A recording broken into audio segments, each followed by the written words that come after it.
എല്ലാവർക്കും നമസ്കാരം. ഇന്ന് നമുക്ക് കുറേ ദിവസം കേടാകാതിരിക്കുന്ന നല്ല ടേസ്റ്റി ആയിട്ടുള്ള നെല്ലിക്ക അച്ചാർ ഉണ്ടാക്കുന്നത് എങ്ങനെയാണെന്ന് നോക്കാം.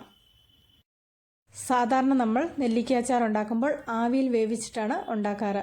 ഇത് ആ രീതിയിലല്ല ഉണ്ടാക്കിയിരിക്കുന്നത്. ഇത് കുറച്ച് എണ്ണയിൽ വറുത്തിട്ടാണ് ഉണ്ടാക്കുന്നത്. ഇങ്ങനെ ചെയ്തിട്ടുണ്ടെങ്കിൽ എത്ര കാലം വേണമെങ്കിലും കേടാകാതെ ഇരിക്കും.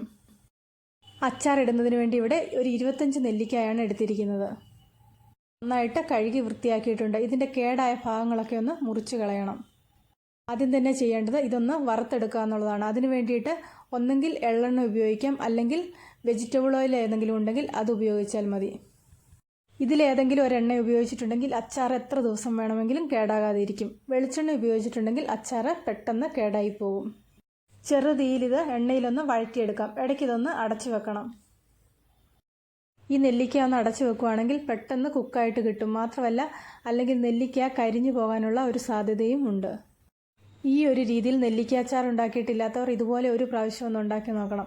നിങ്ങൾക്കിതിൻ്റെ ടേസ്റ്റ് നന്നായിട്ട് ഇഷ്ടപ്പെടും. കുറേ ദിവസം കേടാകാതെയും ഇരിക്കും. ഇപ്പോൾ നെല്ലിക്കയുടെ കളറൊക്കെ മാറി വരാൻ തുടങ്ങിയിട്ടുണ്ട്. ഈ സമയമാകുമ്പോഴേക്ക് നെല്ലിക്ക ചെറുതായിട്ട് വെന്ത് വരാൻ തുടങ്ങി. ഇതിന് ഈ പാത്രത്തിൽ നിന്ന് കോരി വേറൊരു പാത്രത്തിലേക്ക് മാറ്റാം. അടുത്തതായിട്ട് ചെയ്യേണ്ടത് ഈ നെല്ലിക്ക വറുത്ത എണ്ണ ഒന്നുകൂടി ഒന്ന് ചൂടാക്കണം. നെല്ലിക്ക വറുത്ത സമയത്ത് ഇതിലേക്ക് കുറച്ച് വെള്ളമൊക്കെ ഇറങ്ങി വന്നിട്ടുണ്ട്. അതൊന്ന് വറ്റിച്ചെടുക്കണം. വെള്ളം ഒന്ന് വറ്റി വരുമ്പോഴേക്ക് ഇതിലേക്ക് കുറച്ച് ഉലുവ ചേർത്ത് കൊടുക്കണം. ഉലുവ ഒന്ന് മൂത്ത് വരാൻ തുടങ്ങുമ്പോഴേക്ക് കടുകിട്ട് പൊട്ടിക്കാം. കടുകൊന്ന് പൊട്ടി വരുമ്പോൾ ഇതിലേക്ക് കുറച്ച് ഇഞ്ചി വെളുത്തുള്ളി ചതച്ചത് ചേർത്ത് കൊടുക്കാം. ഇത് ഒരു ചെറിയ കഷ്ണം ഇഞ്ചിയും ഒരു 5-6 അല്ലി വെളുത്തുള്ളിയും ചതച്ചതാണ്. ഇനി ഇതിലേക്ക് കുറച്ച് കറിവേപ്പിലയും കൂടെ മുറിച്ച് ചേർത്ത് കൊടുക്കാം. ഇതൊന്ന് ചെറുതായിട്ട് വഴറ്റിയെടുക്കണം. ഒരുപാട് മൂത്ത് പോകേണ്ട ആവശ്യമില്ല. മൂത്ത് പോയിട്ടുണ്ടെങ്കിൽ അച്ചാറിലേക്ക് ആ ഇഞ്ചിയുടെയും വെളുത്തുള്ളിയുടെയും ഒന്നും ടേസ്റ്റ് ശരിക്ക് കിട്ടില്ല. കൂട്ടുകളെല്ലാം വഴന്നു വരുമ്പോൾ തീ ഒന്ന് ഓഫ് ചെയ്ത് കൊടുക്കാം. അതിന് ശേഷം വേണം പൊടികൾ ചേർത്ത് കൊടുക്കാൻ. 1.5 സ്പൂൺ എരിവുള്ള മുളക് പൊടിയും 1/2 സ്പൂൺ മഞ്ഞൾപ്പൊടിയും ചേർത്ത് കൊടുത്തിട്ടുണ്ട്. ഇത് കുറച്ച് അച്ചാർ പൊടിയാണ്. കുറച്ച് അച്ചാർ പൊടിയും കൂടി ഇതിലേക്ക് ചേർത്ത് കൊടുക്കാം. ചൂടായ എണ്ണയിലേക്ക് പൊടികൾ ചേർക്കുമ്പോൾ തന്നെ പൊടികൾ നന്നായിട്ട് മൂത്ത് കിട്ടും. ഇനി ഇതിലേക്ക് കുറച്ച് കായപ്പൊടി കൂടെ ചേർത്ത് കൊടുക്കാം. ഒരു 1/4 ടീസ്പൂണിലും കൂടുതൽ കായപ്പൊടി ഇതിലേക്ക് ചേർത്ത് കൊടുക്കുന്നുണ്ട്. അടുത്തതായിട്ട് ഇതിലേക്ക് കുറച്ച് വിനാഗിരി ചേർത്ത് കൊടുക്കാം. നിങ്ങളുടെ കയ്യിലുള്ള ഏത് വിനാഗിരി വേണമെങ്കിലും ഇതിലേക്ക് ചേർത്ത് കൊടുക്കാം. എൻ്റെ കയ്യിൽ കുറച്ച് ചില്ലി വിനാഗിരിയാണുള്ളത്. അതാണ് ഇതിലേക്ക് ചേർത്ത് കൊടുക്കുന്നത്. വിനാഗിരി ചേർത്ത് കഴിയുമ്പോൾ സ്റ്റൗ ഓൺ ചെയ്യണം.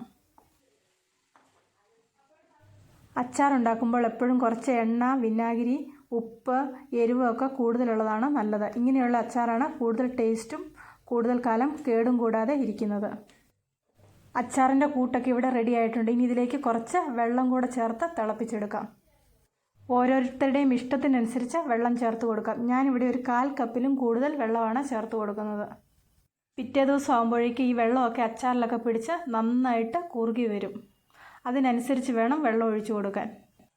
വെള്ളം ഒഴിച്ചതിന് ശേഷം ഇത് നന്നായിട്ടൊന്ന് തിളപ്പിക്കണം. അതിനുശേഷം നേരത്തെ വഴറ്റി വെച്ചിരിക്കുന്ന നെല്ലിക്ക ഇതിലേക്ക് ചേർത്ത് കൊടുക്കാം. നെല്ലിക്ക ഇട്ടതിന് ശേഷവും ഇത് ജസ്റ്റ് ഒന്ന് തിളപ്പിച്ചെടുക്കുന്നുണ്ട്. ഈ സമയത്ത് ഉപ്പ് നോക്കി ആവശ്യമാണെങ്കിൽ ഉപ്പും കൂടെ ചേർത്ത് കൊടുക്കാം. നല്ല അടിപൊളി അച്ചാർ ഇവിടെ റെഡി ആയിട്ടുണ്ട്. ചോറിൻ്റെ കൂടെ തൊട്ട് കൂട്ടാൻ ഇതൊന്ന് മാത്രം മതി. എല്ലാവരും ഒരു പ്രാവശ്യം ഇതുപോലെയൊന്ന് ഉണ്ടാക്കി നോക്കുക. ഇന്നത്തെ ഈ അച്ചാറിൻ്റെ റെസിപ്പി ഇഷ്ടപ്പെട്ടെങ്കിൽ ലൈക്ക് ചെയ്യണം, ഷെയർ ചെയ്യണം. കൂട്ടത്തിൽ ചാനൽ സബ്സ്ക്രൈബ് ചെയ്യാത്തവർ ആരെങ്കിലും ഉണ്ടെങ്കിൽ സബ്സ്ക്രൈബ് ചെയ്യാനും മറക്കണ്ട. സബ്സ്ക്രൈബ് ബട്ടൺ ക്ലിക്ക് ചെയ്ത് റൈറ്റ് സൈഡിലുള്ള ബെല്ലൈക്കണും കൂടി ഒന്ന് ക്ലിക്ക് ചെയ്ത് അതിൽ ഓൾ എന്ന ഓപ്ഷനും കൂടി ഒന്ന് ആക്ടിവേറ്റ് ആക്കിയെങ്കിൽ മാത്രമേ ഞാനിടുന്ന ഓരോ വീഡിയോയുടെയും നോട്ടിഫിക്കേഷൻ നിങ്ങൾക്ക് കിട്ടുകയുള്ളൂ.